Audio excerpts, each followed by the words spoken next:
COVID doom-mongers beaten as Boris rolls out New Year's Eve restrictions, but warns Brits to take care. FergusonHe urged partygoers to take care, but defied demands for curbs after data showed Omicron has not overwhelmed hospitals.Hospitality chief Kate Nicholls said, "This is great news." There was anger in Scotland, Wales and Northern Ireland, where restrictions remain. Defying Sage doomsters and fellow gloomsters, the PM decided against imposing any further curbs this year. Mr. Johnson acted after new health data showed the number of people going into hospital with COVID actually fell before Christmas.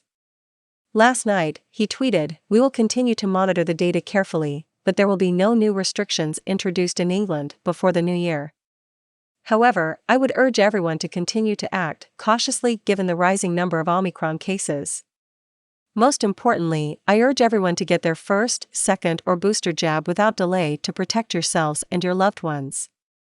As partygoers in England looked forward to New Year's Eve celebrations, there was fury in Scotland, Wales and Northern Ireland, where clubs are closed and pubs face restrictions. Scottish bar bosses urged First Minister Nicola Sturgeon to do a Boris and reverse her decision to cancel Hogmanay celebrations.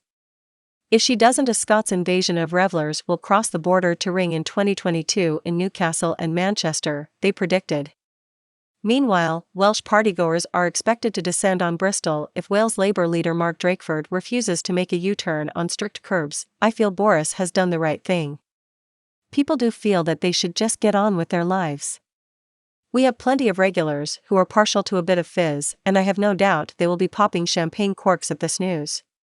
Restaurant worker Stephen Lucas, 37, from Clacton-on-Sea, Essex, said the decision not to impose further restrictions was fantastic news.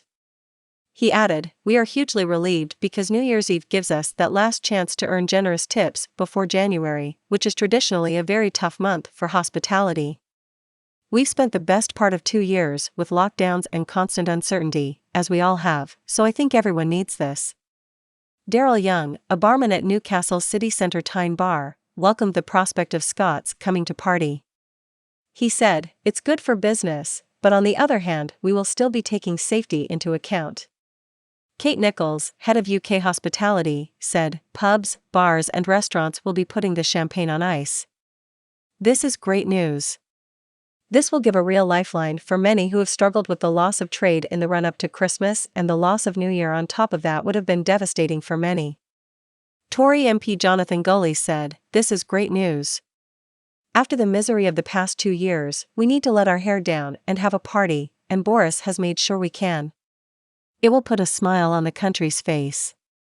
Scott Laurie, 37, landlord of the Meadow House, the last pub in England on the A1 before you cross into Scotland, said, "Being able to trade for the Christmas and New Year period is a godsend."